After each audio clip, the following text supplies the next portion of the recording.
Welcome to aminacademy.com. Let us discuss about the real heroes of India freedom fighters, Marudhanayagam.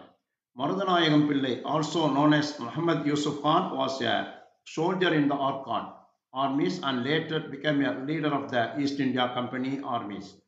He was born in 1725 in Saiva-Vaishnav family in Keezhapanaiyur, a village in the Mudhugulathur taluka of Ramanathapuram district.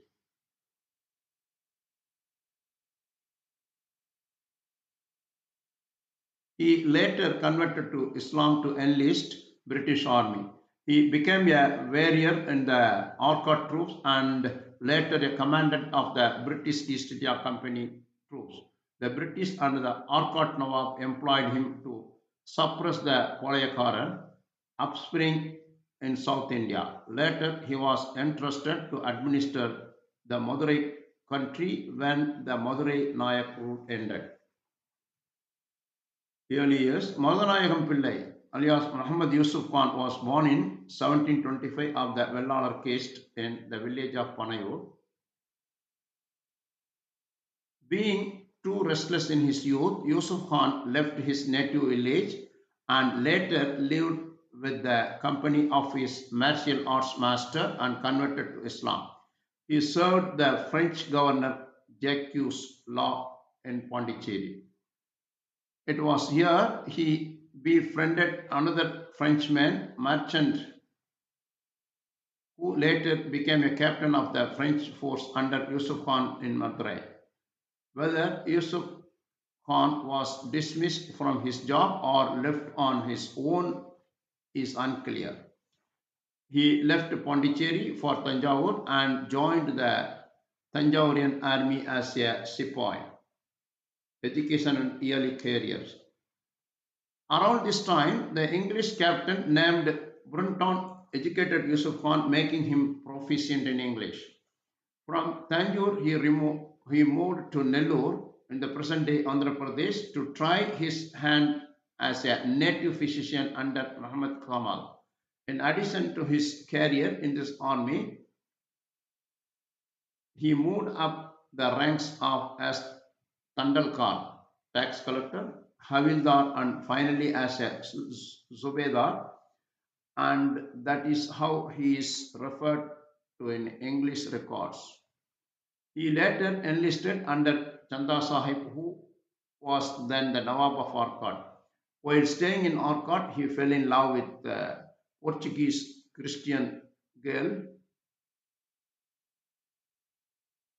named Marika or Marsha and married her. In 1751, there was an ongoing struggle for the throne of Arcot between Muhammad Ali Khan Wallaja, who was the son of the previous Nawab of Arcot Anwaruddin Muhammad Khan, and his relative Chanda Sahib. The former sought the help of British and later the French. Chanda Sahib initially succeeded, forcing Muhammad Ali to escape to the rock fort in Tiruchirappalli, which was put under siege. Ensign Robert Clive led a small English force, 300 soldiers, on a diversionary attack on Arcot, and Chanda Sahib dispatched 10,000 strong force under his son Raza Sahib, aided by the Nellore army, of which Yusuf Khan was Subedar. Under the Major Caesar Lawrence, Yusuf was trained in the European method of warfare and displayed a talent for military tactics and strategy.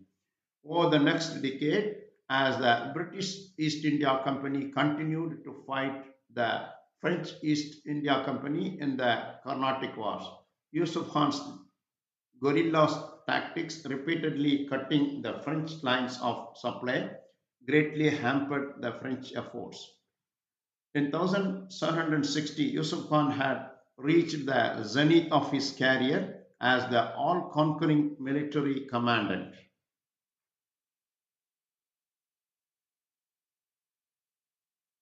A few years earlier, he had been given the rank of commandant of company's sepoys.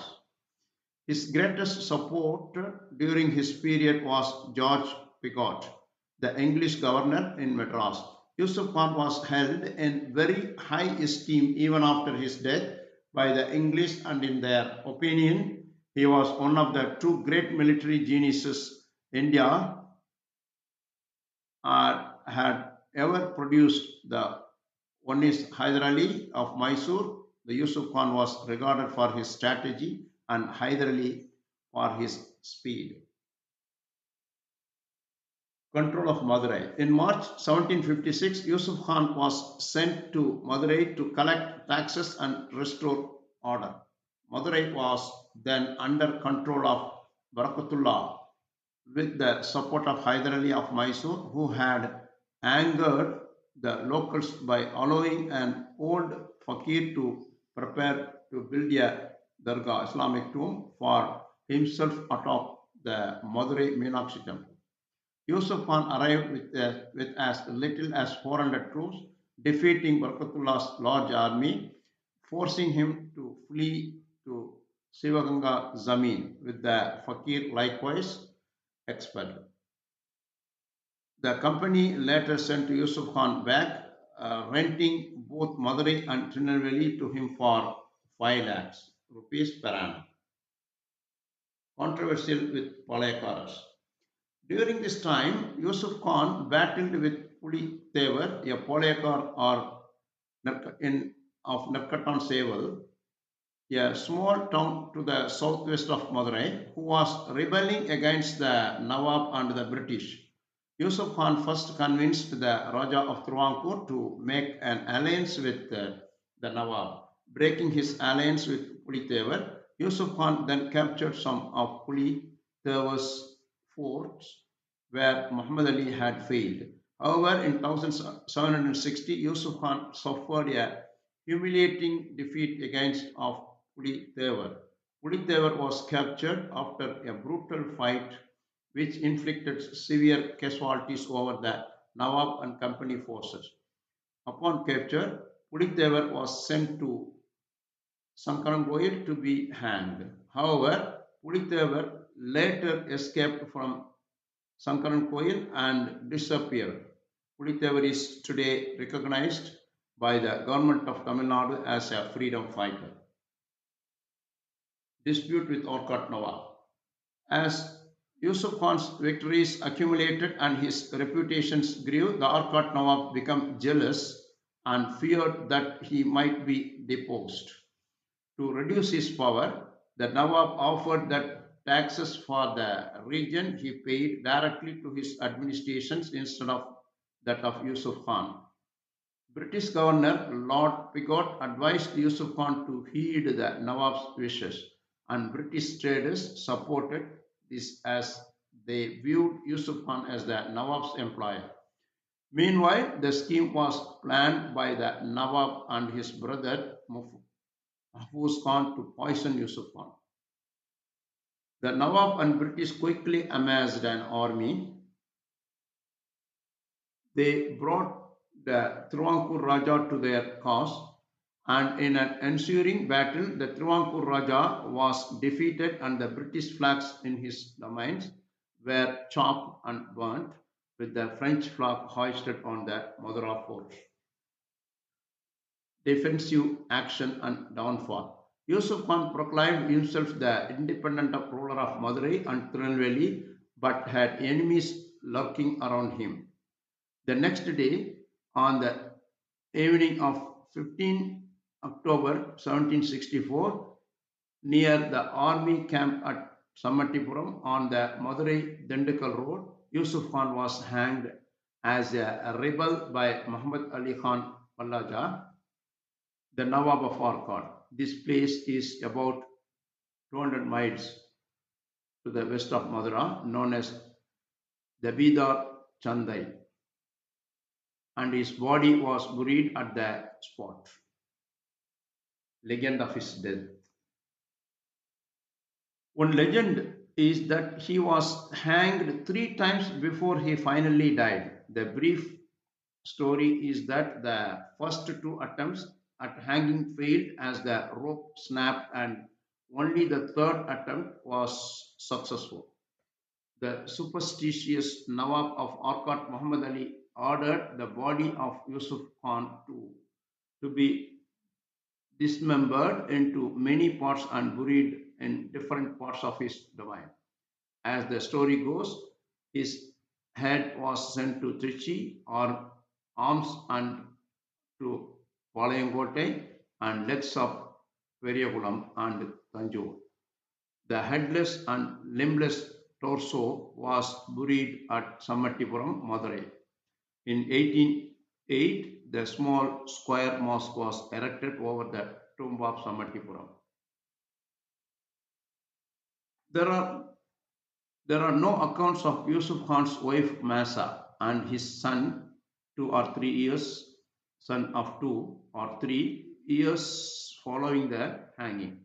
According to local tradition, Masa died soon after his husband's demise, and the little boy was brought up in strict secretly by Srinivasa Rao, Yusuf Khan's Diwan in Alwar Tirungari. The Madurai fort, which Yusuf Khan had defended from sieges in 1764 to 1763 to 1764, was demolished at the end of the 19th century character. Tradition has many stories to tell of Yusuf Khan, said to be a scion of the ancient Pandyan dynasty, who started his life as an ordinary peasant and by his military genius rose to the pinnacle of royal power when they become the ruler of land, only to fall by the treachery of his comrades. In Tirunelveli and Madurai, his whole administration denoted vigor and effect. His justice was unquestioned, his word unaltered, his measures were happily combined and firmly executed. The guilty had no refuge from punishment. So far, we discussed about Marudhanayagam. We have done. Please subscribe our YouTube channel.